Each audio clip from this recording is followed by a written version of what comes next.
मित्रांनो, आजच्या व्हिडिओमध्ये आपण DMARC ची पण भरती आपली राबवली गेली.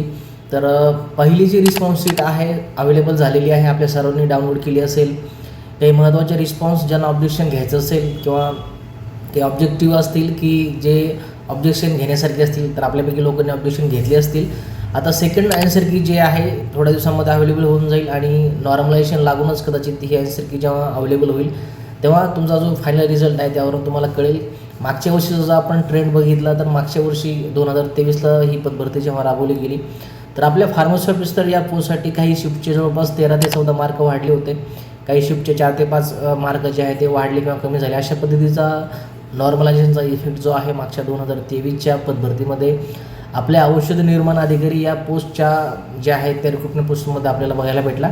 आता आय होप येणारी जी आता सेकंड रिस्पॉन्स शीट आहे तर त्या रिस्पॉन्स शीटमध्ये नॉर्मलायझेशनचा कसा इफेक्ट आपल्या जो ओव्हरऑल रिझल्ट आहे याच्यावरती कसा होईल हे आपल्याला थोड्या दिवसांमध्ये बघायला मिळेल. तर आजच्या व्हिडिओमध्ये आपण जे सेकंड जेव्हा आपली आन्सर शीट किंवा रिस्पॉन्स शीट येईल तेव्हा त्याच्यानंतर 10 ते 20 दिवसामध्ये आपलं जे डॉक्युमेंट व्हेरिफिकेशन आहे त्याच्या तारखा येऊ शकतात. त्यासाठी महत्त्वाचं आपल्याकडे कुठले कुठले डॉक्युमेंट्स कुठले कुठले कागदपत्र आपल्याकडे असणं गरजेचं आहे हे आपल्याला माहिती असणं गरजेचं आहे. बऱ्याच भरतीमध्ये असं होतं की आपलं सिलेक्शन होतं, सिलेक्शन लिस्टमध्ये आपलं नाव असतं, पण आपल्याला नेमके कुठले डॉक्युमेंट आपल्याकडे असणं गरजेचं आहे बऱ्याच जणांना माहिती नसतं.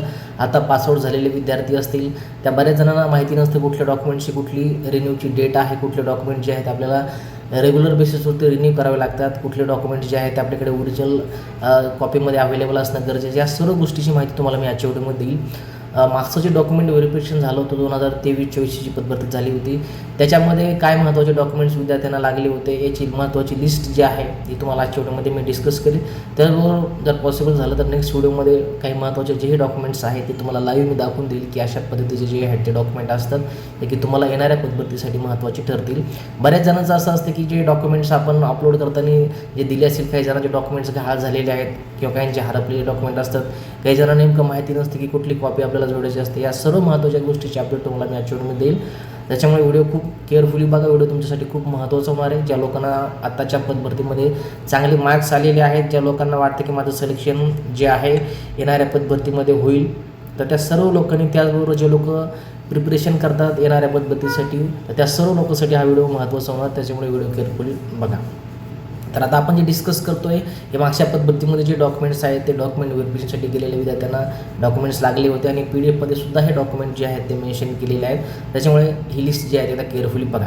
तर सर्टिफिकेट 9 नंबरचा पॉईंट होता मागच्या पद्धतीमधल्या 13 नंबरच्या पेजवरती तुम्हाला हे जे महत्त्वाचे डॉक्युमेंट्स आहेत ते दिले होते.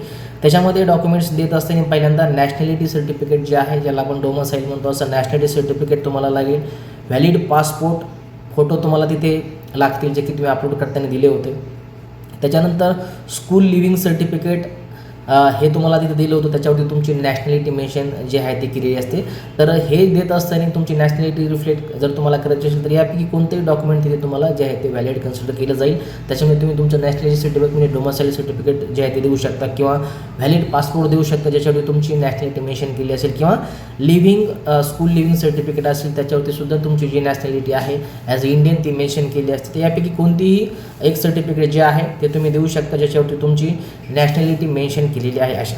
त्याच्यानंतर दुसरं डॉक्युमेंट आहे तुमचं डोमिसाईल सर्टिफिकेट हे तुमच्याकडे पाहिजे. त्याच्यानंतर SSC सर्टिफिकेट असेल, बर्थ सर्टिफिकेट असेल, as a proof of birth असेल, तुमचं जे डेट ऑफ बर्थ आहे तर याचं प्रूफ देण्यासाठी तुम्ही SSC पासिंग सर्टिफिकेट जे आहे तुमचं 10वीचं तर तुमच्या 10वीच्या सनदवरती तुमची डेट ऑफ बर्थ मेन्शन केलेली असते ती as a date of proof तुमचं होऊ शकतं बर्थचं ते देऊ शकता किंवा बर्थ सर्टिफिकेट जर तुमच्याकडे असेल ते सुद्धा तुम्ही as a proof of date of birth जे आहे ते तुम्ही तिथं देऊ शकता. त्याच्यानंतर तिसरं महत्त्वाचं डॉक्युमेंट आहे post graduation diploma HSC certificate as per minimum eligibility of the applied post. आता ज्या पोस्टसाठी आपण अप्लाय केलेलं आहे आता फार्मसी ऑफिसरची आपली पोस्ट आहे तर काही लोकांचं डिप्लोमा झालं असेल त्याने डिप्लोमाचं सर्टिफिकेट तिथं द्यायचं आहे, काही लोकांचं बॅचलर झालं असेल तर बॅचलर जेही तुमचं एज्युकेशन झालं असेल तुमच्या पोस्टनुसार. आणि विशेषतः हा video as a general video आहे. जेवढ्याही DMARच्या भरत्या किंवा पोस्ट आहेत त्या सर्व पोस्टसाठी हा व्हिडिओ जो आहे तो सगळ्यांना लागू पडतो. सगळे कॉमन जे डॉक्युमेंट्स आहेत जेही तुम्हाला या पद्धतीसाठी DMARच्या लागतील ते कॉमन डॉक्युमेंट मी तुम्हाला इथे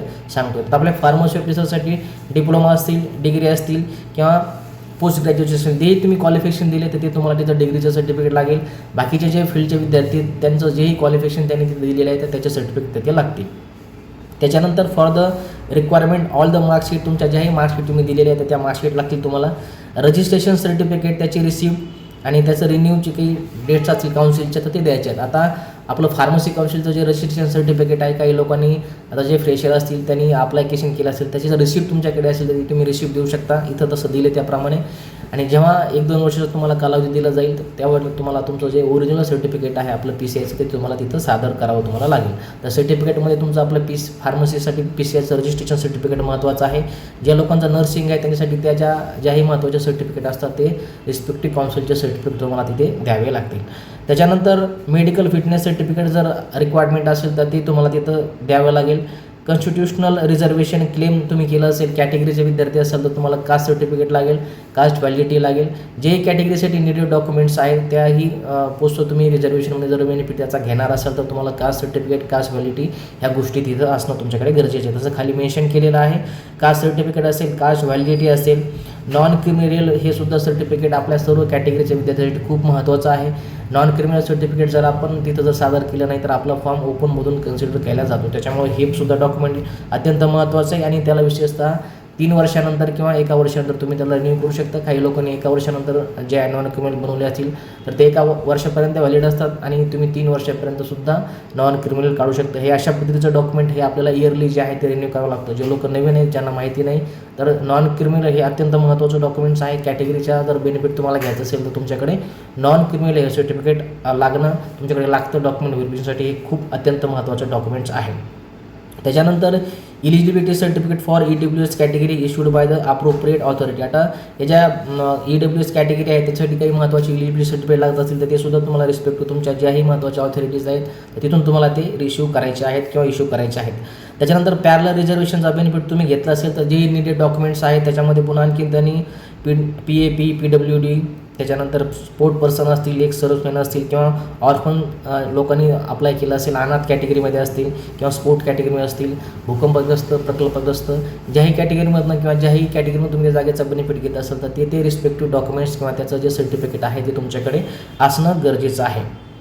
त्याच्यानंतर बाकीचे काही जे डॉक्युमेंट्स आहेत ते बाकी एवढे महत्त्वाचे नाहीत. हे महत्त्वाचे कॉमन जे डॉक्युमेंट्स आहेत ते सर्व तुम्हाला मी शेअर केले. कॅटेगरीचा जर बेनिफिट घ्यायचं असेल तर non criminal, caste certificate, caste validity, बाकी भूकंपग्रस्त, प्रकल्पग्रस्त किंवा ऑर्फनमध्ये असेल तर त्याचे रिस्पेक्टिव्ह सर्टिफिकेट असतील. 10वी-12वीची मार्कशीट, 10वी-12वीची सनद, ॲज अ सनद तुम्ही 10वीची जी आहे ती ॲज अ डेट ऑफ तुमचं प्रूफ म्हणून किंवा डेट ऑफ बर्थ प्रूफ म्हणून देऊ शकता किंवा डोमसाईल असतील. त्याच्यानंतर महत्त्वाचं नॉन क्रिमिनल तर तुम्हाला सांगितलं. अशा पद्धतीचे महत्त्वाचे डॉक्युमेंट आणि विशेषतः आणखी स्पेशल फार्मसी या किंवा फार्मसी ऑफिसर या आपल्या पोस्टबद्दल सांगायचं झालं तर तुमचं PCIचं लायसन खूप अत्यंत महत्त्वाचं आहे. त्याच्यानंतर त्याचे PPP कार्ड असेल, त्याच्या महत्त्वाच्या रिन्यूच्या डेट्स बघून घ्या. हे सर्व महत्त्वाचे डॉक्युमेंट विशेषतः आपल्या फार्मसीमध्ये हे 2-3 सांगितल्याप्रमाणे या सर्व डॉक्युमेंटच्या महत्त्वाच्या तारखा, महत्त्वाचे रिन्यू डेट आपल्याला व्यवस्थित केअरफुली बघून घ्यायचे. कोणत्याही पद्धतीचं एक्सपायर डॉक्युमेंट्स तुम्ही जर डॉक्युमेंट व्हेरिफिकेशनला सादर केलं तर तुम्ही त्या डॉक्युमेंट प्रोसेसमधनं जे आहे ते बाहेर पडू शकता.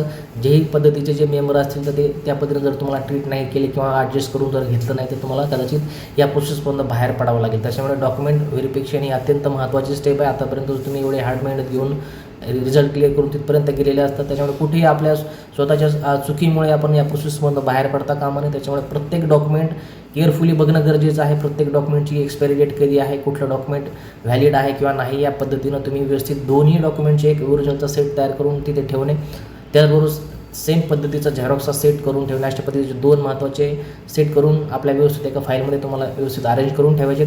आता वेळ आहे तुमच्याकडे, आणखीन सेकंड आन्सर किंवा फायनल रिझल्ट लागलेला नाही. त्यामुळे जेवढे महत्त्वाचे ओरिजिनल डॉक्युमेंट्स आहेत तेवढे कलेक्ट करून ठेवणे. जेवढे डॉक्युमेंट तुम्हाला मी सांगितले तेवढे व्यवस्थित तुम्हाला फाईलमध्ये आताच अरेंज करून ठेवायचे आहेत. ज्या लोकांना वाटतं की माझा रिझल्ट येणार आहे किंवा मी डॉक्युमेंट व्हेरिफिकेशनपर्यंत जाऊ शकतो. बाकी नेक्स्ट व्हिडिओमध्ये पॉसिबल झालं तर तुम्हाला ओरिजिनल जे माझे महत्त्वाचे डॉक्युमेंट्स आहेत ते कशा पद्धतीचे असतात, फायनल इयरची मार्कशीट असेल, पासिंग सर्टिफिकेट, डिग्री सर्टिफिकेट, PCIचं लायसन, नॉन क्रिमिनल, या सर्व महत्त्वाच्या गोष्टी लावी तुम्हाला पुढच्या व्हिडिओमध्ये पॉसिबल झालं तर दाखवण्याचा प्रयत्न करेल. बाकी काही महत्त्वाची अडचण असेल तर मला कमेंट बॉक्समध्ये प्रश्न विचारू शकता. बाकी याचं PDF आपल्या टेलिग्रामचं चॅनल आयडियल फार्मसी कोचिंग याच्यावरती मी शेअर केलं आहे. तिथून तुम्ही ते PDF बघून त्यामधनं ह्या गोष्टी चेकआउट करू शकता की कुठले कुठले डॉक्युमेंट जे आहेत ते आपल्यासाठी रिक्वायर्ड आहेत. बाकी काही महत्त्वाचे अपडेट्स आहेत तर तुम्हाला याच यूट्यूब चॅनल त्याची महत्त्वाची अपडेट देईल. बाकी फक्त एवढंच. भेटूया पुढच्या महत्त्वाच्या अपडेट्ससोबत. तुमची काळजी करा, अभ्यास करा. जय हिंद, वंदे मातरम.